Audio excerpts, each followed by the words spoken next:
Coucou tout le monde, j'espère que vous allez bien. Petit récap pour celles et ceux qui n'ont pas encore vu les précédentes vidéos.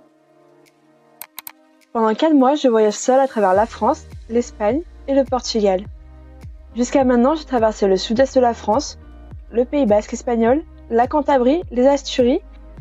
Et pour cette 12e étape, je suis arrivée à Saint-Jacques-de-Compostelle, en Galice. Au tout début de mon voyage, je pensais que je pourrais faire une partie du chemin de Compostelle à pied, mais vu le poids de mes sacs à dos et la météo, j'ai vite abandonné l'idée. Je remets le projet à plus tard quand il fera beau et que je serai un peu plus minimaliste. Parce que voyager avec tout mon matériel numérique, 15 doudous et 1 milliard de gadgets, ça alourdit bien le sac. J'arrive à Saint-Jacques en bus depuis Oviedo. Je séjourne dans une colocation pour la semaine.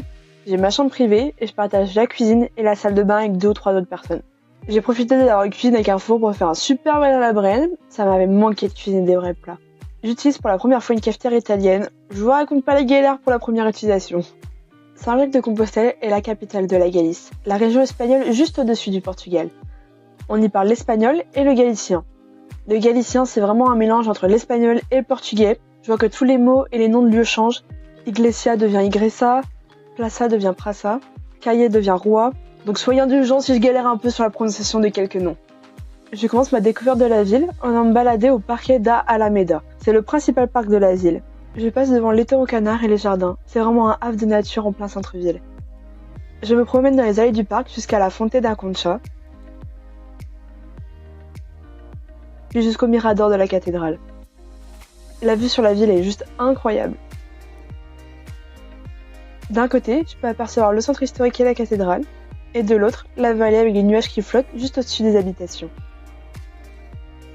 Ensuite, je descends dans les petites ruelles de la ville pour rejoindre le centre historique.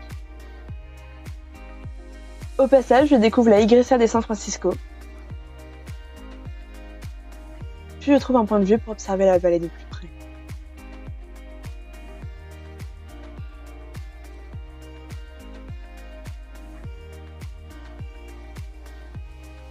J'arrive sur la Praça do Obradoiro, la place juste devant la cathédrale.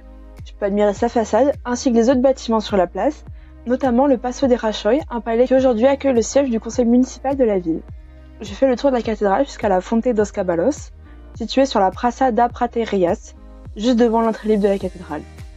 Je découvre l'intérieur de la cathédrale, c'est magnifique, tout est doré, les orgues sont immenses. Petit conseil, si vous visitez une église, évitez de le faire juste avant la messe. J'ai à peine eu le temps de visiter que je me suis fait mettre gentiment dehors pour le début de la messe. Après ma visite de la cathédrale, je me rends au Mercado de Abastos. C'est un marché traditionnel avec des étals de viande, de fleurs et de produits frais. J'ai failli tourner de l'œil 2-3 fois en passant devant les stands de boucherie, mais c'est assez sympa à découvrir. Je pars ensuite faire une petite pause nature au parquet des San Domingos de Bonabal, au nord-est de la ville. C'est un endroit calme, loin de l'agitation de la ville. Je m'amuse à suivre un petit cours d'eau qui dégringole tout le long du parc. Je fais le tour du couvent avant d'arriver dans un endroit un peu étrange. J'étais tranquillement en train d'admirer l'architecture des petits bâtiments qui se trouvaient dans le parc avant que je capte que c'était un ancien cimetière. Voilà, très joyeux. Je contourne le centre-ville en longeant le Parque des Belvis. Je profite du beau temps et je passe devant les Labyrinthos des Belvis. Ce sont des labyrinthes végétaux, c'est assez sympa à observer vu en hauteur. Maintenant en direction le Monte Gaias et le Monte do Bisso, à l'extérieur du centre-ville.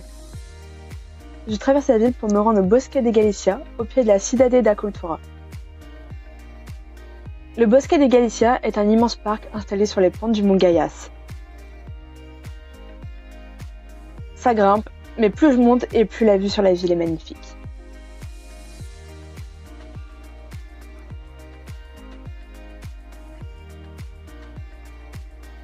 J'arrive à la Cité de la Culture et j'aperçois au loin les Torres Eiduc.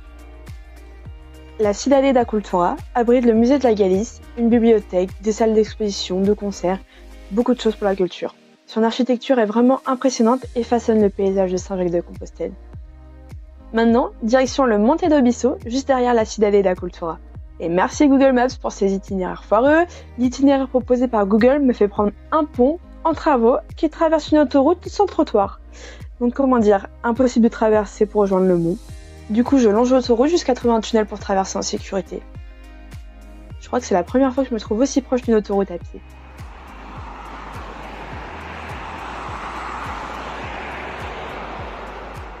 J'arrive dans la forêt et découvre la Senda Mytholoxica, un sentier avec des statues de la mythologie galicienne.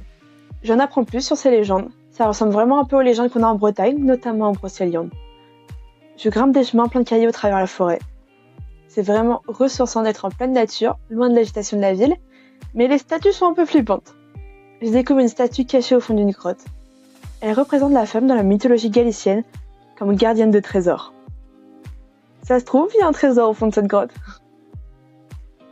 Je continue ma randonnée en cherchant les statues cachées entre les buissons et les arbres.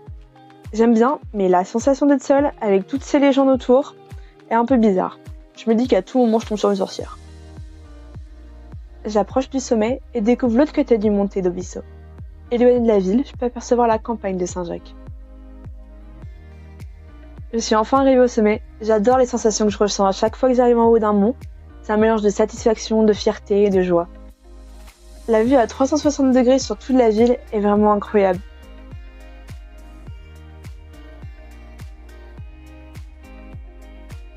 Je m'arrête sur un banc pour prendre un petit goûter avec Perry. Puis je découvre les dernières statues du sentier avant de redescendre vers la ville. J'étais partie un peu à l'arrache pour cette rando, donc j'ai presque plus de batterie. Je déconnecte mon téléphone et je profite pleinement du paysage. Mais être au sommet d'un mont en pleine nature, éloigné de tout, à 10 km du centre, dans une ville que je ne connais pas, où je parle à peine la langue sans batterie, et heureusement que j'ai un bon sens de l'orientation, une bonne mémoire. J'aime bien ce sentiment de déconnexion et j'apprécie vraiment ce que j'ai sous les yeux sans être collé à mon téléphone. Je regagne tant bien que mal le centre-ville et je trouve un spot pour admirer les couleurs du coucher du soleil. Vraiment, plus j'avance vers l'ouest et plus les couchers de soleil sont spectaculaires. Et c'est déjà la fin de mon séjour à Saint-Jacques-de-Compostelle. Maintenant, direction le Cap Finistère, tout à l'ouest de l'Espagne. J'ai hâte de retrouver l'océan après ces 2 étapes en ville. Si tu as aimé cette vidéo, n'hésite pas à liker, t'abonner et activer la petite cloche pour ne rien manquer et soutenir la chaîne. À bientôt pour une prochaine vidéo.